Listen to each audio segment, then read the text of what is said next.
Welcome to the Plaid Sheep Oracle. This is sort of a, well, I don't want to call it a concluding reading because of course things continue. But back in April I did a reading for Mercury Cazimi on April 11th, the last time Mercury and the Sun met. In the interim he had a retrograde. He finished his retrograde cycle. He actually met the Sun during the retrograde. And then after that, he met up with Chiron and Uranus and Jupiter. And now he's meeting the Sun again.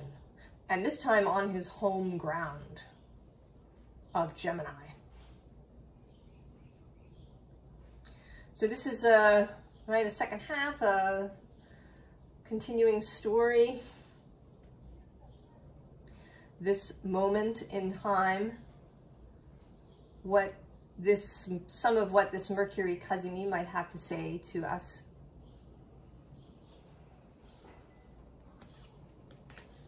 We start with Broken Open, which came up in the Libra reading I just did. And there is some other bits of relatedness, I think, perhaps, not surprisingly, as that Libra reading had relationship to Gemini and Aquarius. And Broken Open here in the sense of gaining understanding, seeing something more clearly perhaps than you've ever seen it before. I often think that's how a revelation happens. That it isn't really, just a sudden thing where all is revealed at once, or where you have full understanding all at once. That it comes in stages, or you hear something, a number of times, or from some different perspectives before the full realization occurs. Now, the top of the deck here is a powerful move with this chess piece. And then also the key in the lock. And then the bottom of the deck is the power of purpose with this dart thrown to the center of the target.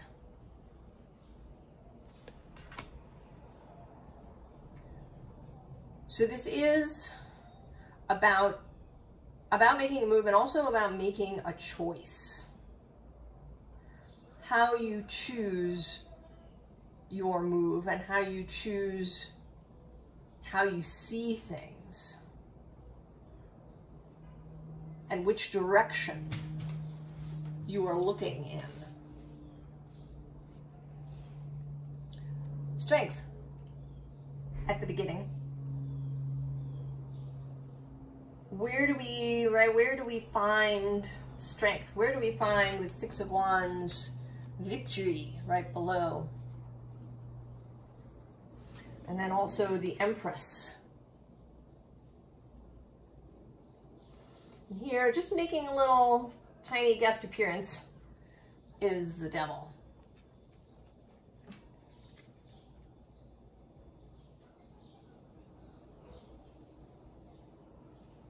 How do we use our strength?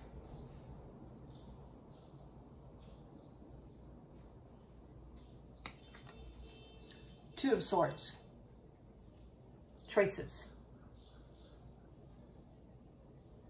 How do we choose? The bottom of the deck has, at the very bottom, this very sad Five of Pentacles. But immediately next to it is the Ace of Cups. So that's a choice.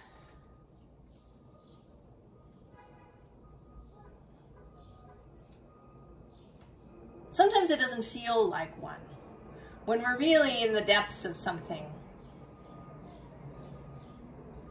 we may not perceive the choice.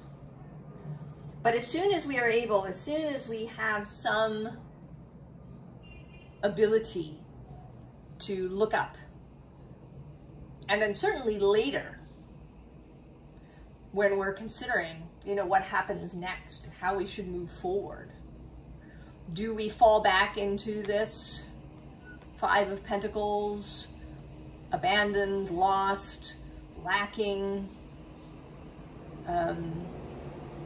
treated, you know, unfairly? Or do we lean into the Ace of Cups? Do we lean into every bit of love that we can find? I mean, even just the smallest thing. Do we lean into that? Now, there may be a lot of resistance. I have experienced that. That when we really start to make this change, to look towards things that make us feel good, to emphasize the blessings, the beauty, the joy, the love, often there can be really strong resistance from within us, right? The fears, the, you know, the nervous system resisting this newness.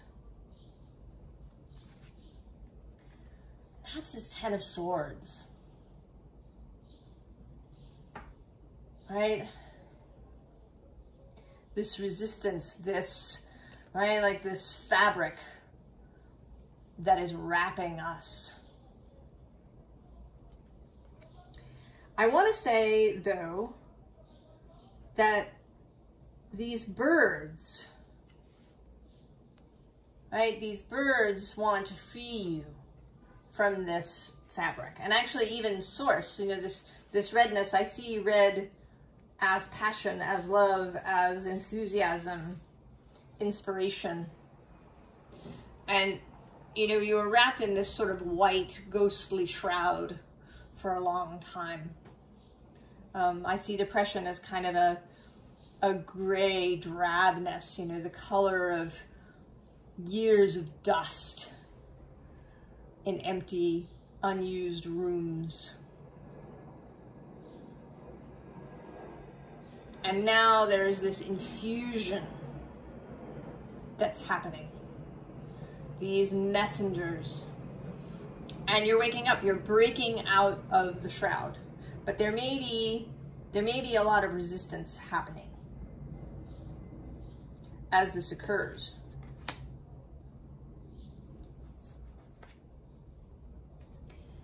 And then one way to maybe help that, resolve some of that, or to assist these birds and your own soul that's infusing you with that red passion, is to focus on small daily things. To really pay attention to daily physical things, you know, maybe to the food that you're eating, to eating really good food, to, you know, maybe cleaning up your space or clearing out your closets, or thinking about, you know, maybe at the end of the day, thinking about all the lovely things that you encountered. People, sometimes people call that, right, a gratitude journal. You could call it a blessing journal or an appreciation journal. Everything that you really appreciated that day.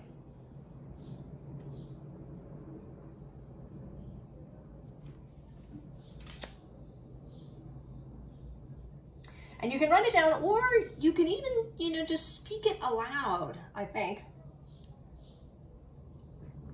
Either way is a kind of a way to integrate the two sides of the brain, to integrate the kind of holistic view and then into the detail.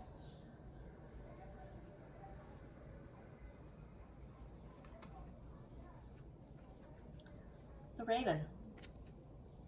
Magic, coincidence, synchronistic events. And right below that is the dog. So what I want to say here is have fun with this. Have fun with, you know, synchronistic event tracking. Really enjoy it. Talk about it. Say things out loud.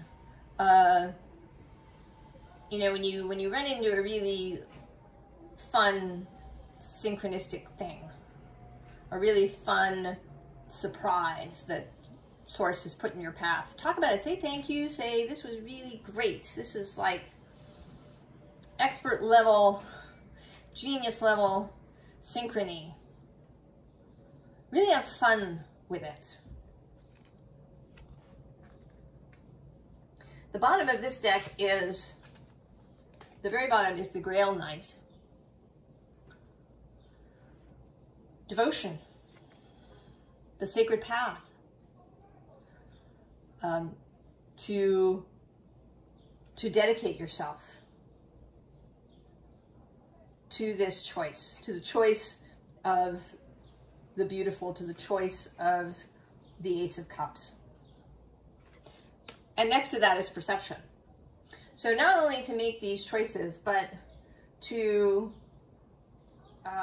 tune your perception to beautiful things and to seeing beauty in things, maybe where you didn't see it before, and maybe to seeing newness. I've been noticing in the last week or maybe 2 weeks, I've been seeing things in some of the cards that I either have never seen before, even if I own the card for a long time, or that I see rarely, that doesn't attract my attention, usually. For example, usually I'm very focused in this card on how she's stroking this beautiful fruit that she has here. But as I was talking, I was really drawn to the fact that she has a basket here that already is full of fruits. So that there are already things here. Maybe this one isn't quite ripe yet. You know, generally on a tree or a bush, not all the fruits ripen at the same time. So she's picked the ripe ones, and then she can wait.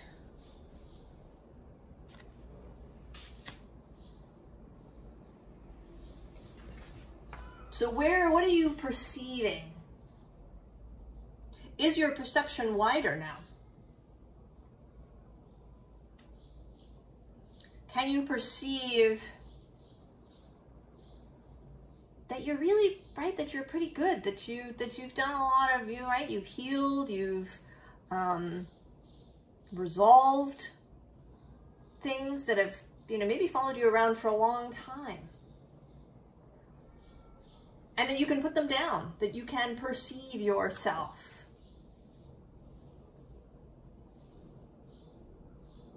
as ready to go.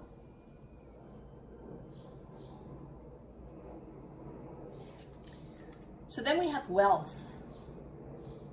Can you perceive all of your wealth? Can you see yourself as wealthy?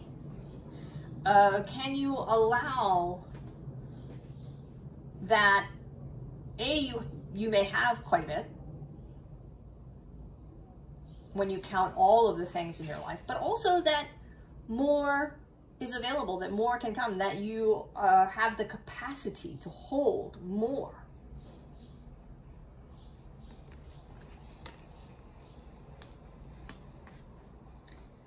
And then the Wasp. Really about perception. I I asked for some clarifier cards for this row. And the card that came out, well, the card that came out for the Raven was this Empress card. So, right, Source. The actions of Source within our lives. You know, appreciation, the tracking of all of those synchronistic events. Then wealth was this Six of Cups. Ooh. So all the wealth, right? All the wealth that you've ever had in your life, how it's flowed in. And then the Wasp, what's this Page of Wands? Which is so good. You know, it's like she's, I want to say that she's been stung. And it causes her to throw this wand up in the air. And that this action creates something new. You know, maybe the wand, you know, she needed to throw the staff, the wand, in the air for something to be released. Maybe it flies off and it lands somewhere important or pointing in a really important direction.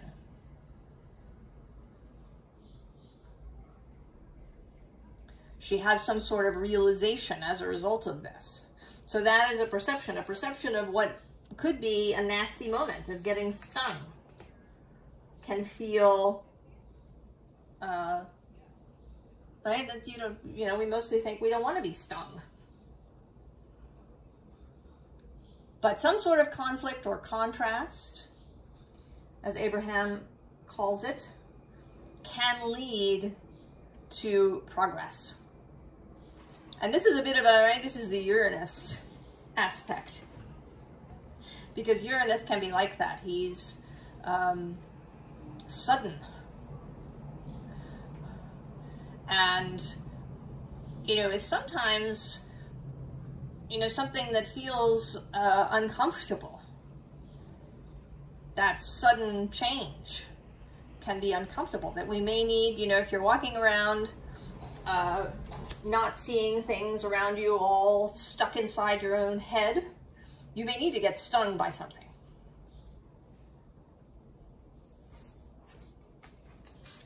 So then we have movement.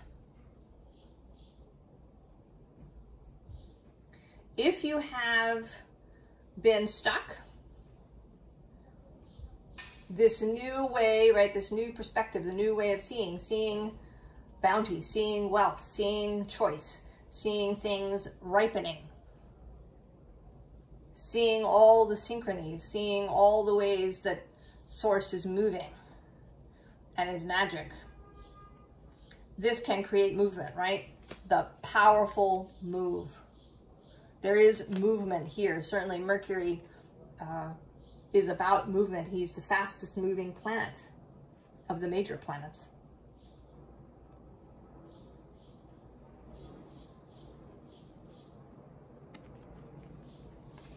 The clarifier for movement was this Knight of Pentacles, which is interesting.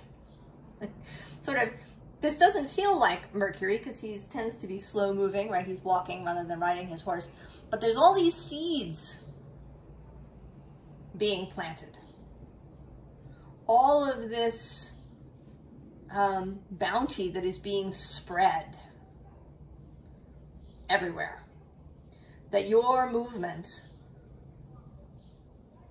is a way to plant more things that are going to, you know, then grow and ripen,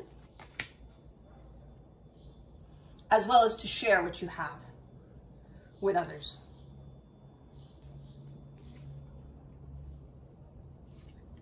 And then the Merlin, the Magician, Gemini energy,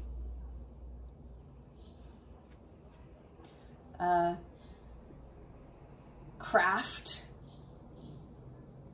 knowing, understanding, wisdom, magic, actual magical practice. If you have a magical practice or if you've wanted to start one, you may get some real inspiration around that. You may see new pathways, new methods, new ways. This is Jupiter entering this arena with knowledge, with philosophy, with understanding. The clarifiers for Merlin were the wheel and this high priestess getting a serious download.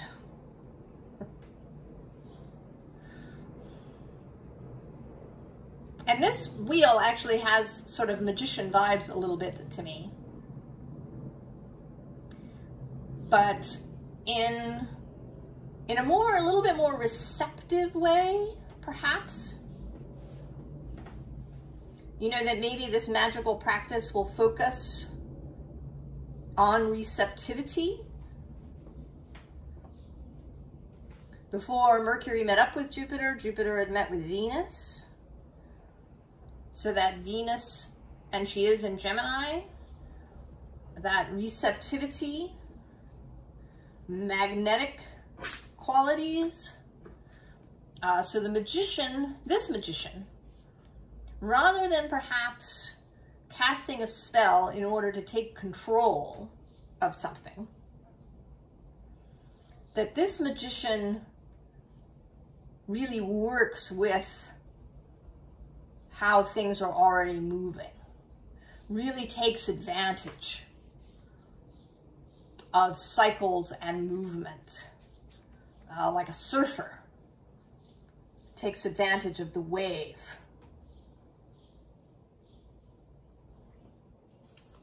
And of course the priestess receiving information.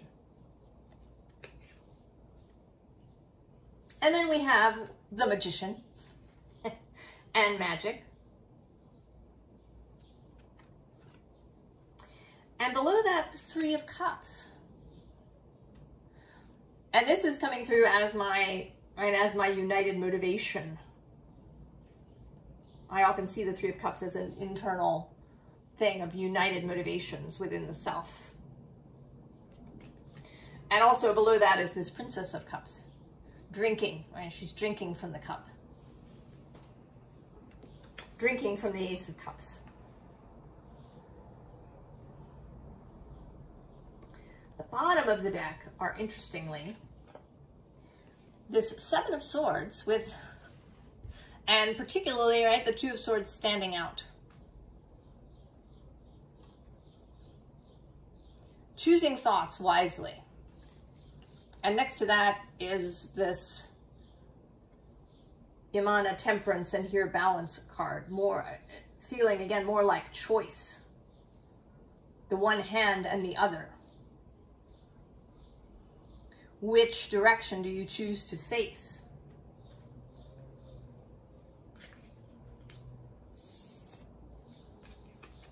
Queen of Pentacles. Embodied. Very aware of your own body, of your own needs. Knowing how to fill your needs. And that includes asking people for help. You don't have to, you are not required to fulfill all your own needs. But you are required to know what those needs are and then to take steps to fill them. So it may be some needs you may be able to fill yourself. That you feed yourself really nourishing food.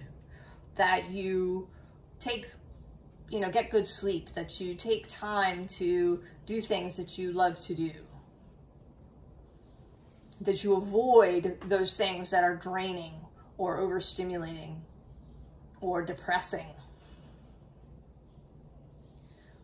But also that, if you need, right, if you're really feeling the need for a good hug, that you go find somebody to give you one.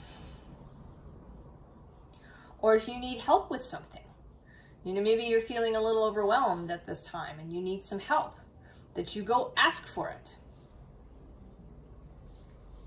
Now, yes, you can, you know, attempt to do this through a purely receptive, magnetic thing, you know, to become magnetic for people to come and offer you help. But you could also just go ask for it.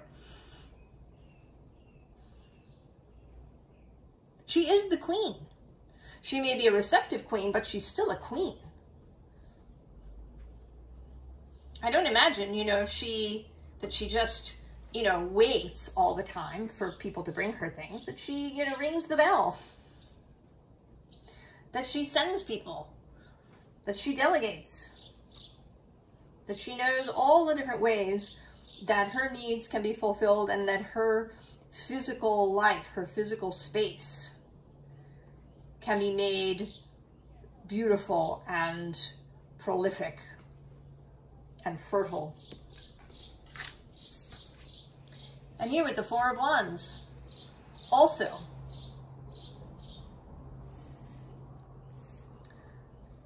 choosing, uniting, choosing to join forces.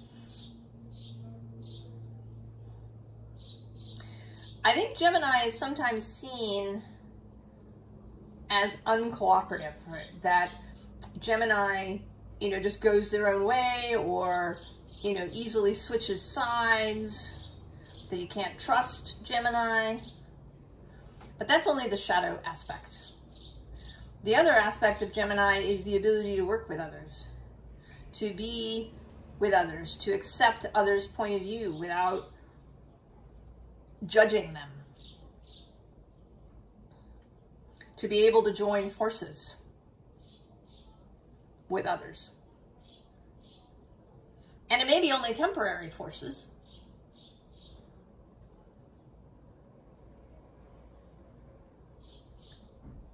This is kind of a Gemini as opposed to Taurus idea. And maybe this is Jupiter's move. Right? He was already in Gemini when Mercury met up with him. That, you know, not every partnership has to be forever. You can join up with this person and you do this project and it's fabulous. Doesn't mean you're joined together forever.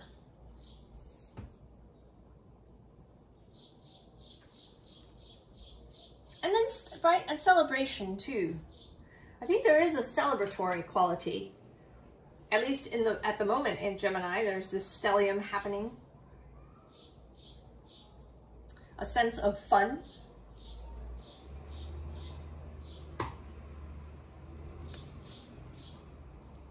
Seven of Wands. Taking action. Just taking action. Not even necessarily in opposition to anybody. Often this is seen as defensive, but I don't think she's particularly defensive. I think she's just going. She's just choosing. She's taking action. Because the next card we have here is movement repeated with the Chariot.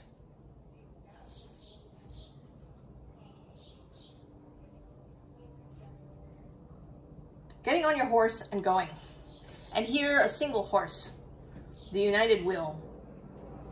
The united motivations. Choosing to move.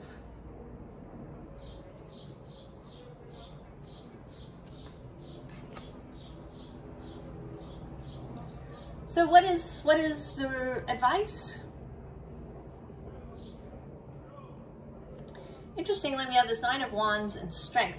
And something that I have noticed in this particular reading, lately, in the last couple of months, the cards, or the guides and the cards, have started delivering repeats for me. And it really gives me a confirmation that, you know, that I've chosen cards correctly, that I understand what's happening in the reading when I see repeats. But here the repeats are kind of in different ways, right? We have this movement in an oracle deck, and then we have movement in a tarot deck. This is the only tarot deck I have that has that the word movement in it. We have this balance card of temperance, and then below this Nine of Wands we have adjustment, which is a different sort of balance from, this is the Libra Justice card in the Thoth deck.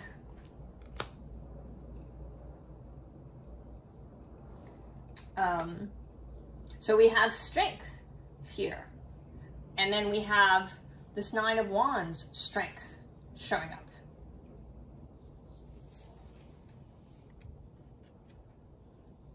Resilience. This is Sun in Sagittarius, which is also interesting because it's the opposing sign.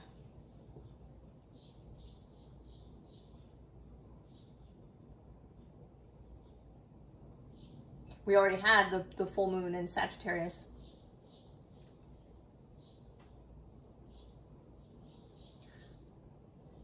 But that strength comes right through living through things, right? It comes through being stung and coming out the other side. It comes through learning patience. It comes through, you know, sowing seeds and doing the work to keep those, you know, give the seeds what they need to grow. The bottom of the deck has another repeat, which is the Seven of Discs, and it says failure. So that's a way that one can see the Seven of Pentacles, that it hasn't come to fruition, right? You did all this and it's just not there yet. But next to this Seven is the Queen of Swords, more Libra energy. And here a very decisive Queen of Swords. This is Judith with the head of wholesomness. A very decisive thing that she did. You can look up that story of Judith. Choices, discernment, and decisiveness. Do you have to see it as failure? No. You know, maybe that plant didn't yield fruit, but this new one that you planted, because you learned a bunch of things. You learned, you know, how much water it needed and whether it needed to be fertilized, and if so, how, and now it's going to yield fruit. How do you see? What is the perception of the thing? Two of Wands, more action. Dominion. Taking control of the perceptive space. Your mind is your dominion. What happens there? It may take time, it may take practice, but you can absolutely reach a place where you are mostly thinking the thoughts that take you in the direction you want to go and bring you what you want. Now, interestingly, we have another 9 here with its cruelty, the 9 of Swords, but it's Mars in Gemini. And I actually feel like this card is here as some sort of prediction, not of cruelty, but that something is going to happen, become clear, something. There is something when Mars enters Gemini. I'll write in the description box when that happens. He just entered Taurus, so it's probably about 2 months from now that Mars will enter Gemini. But there is something to keep an eye out for when Mars enters Gemini.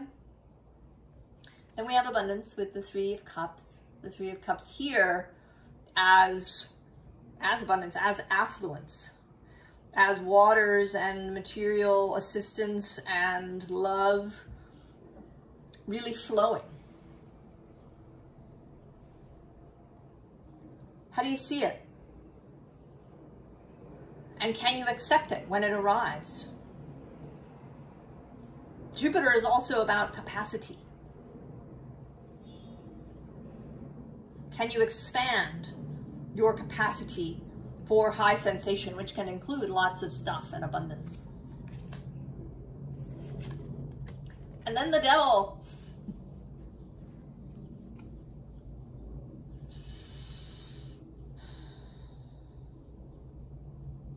How do you see the devil?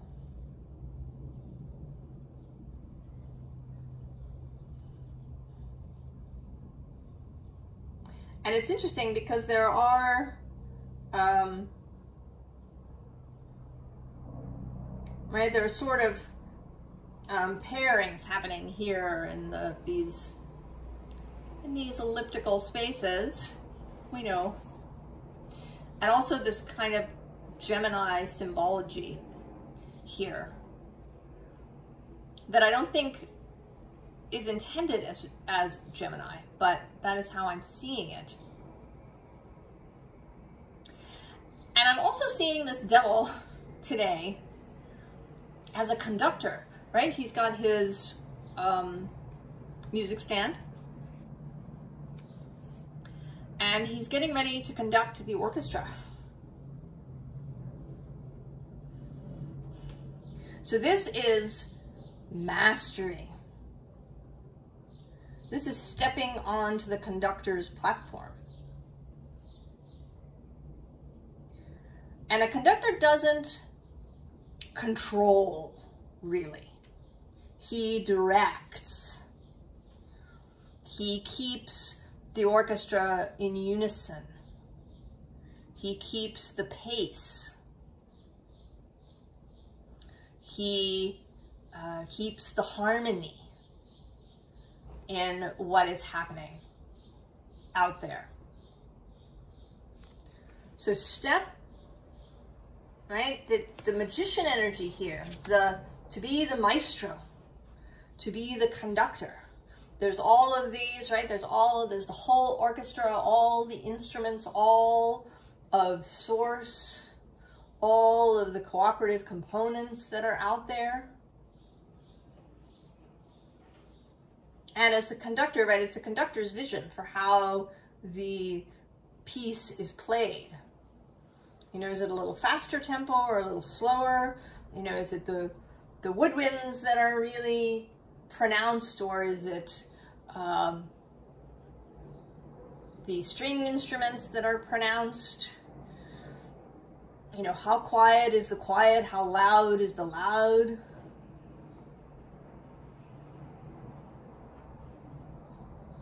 Right? Be the conductor of your life, of what happens in your life.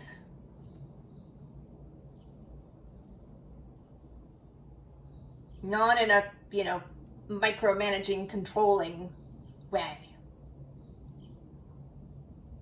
but in, you know, eliciting the best and most beautiful from the orchestra and creating your vision, all of you together, creating your vision.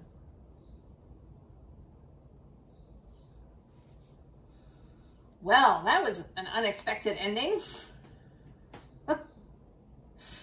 I did not see that coming, but I like it. I really like that metaphor. I hope this has been helpful, useful, enlightening, and that you receive even more information and downloads from this Mercury Cazimi.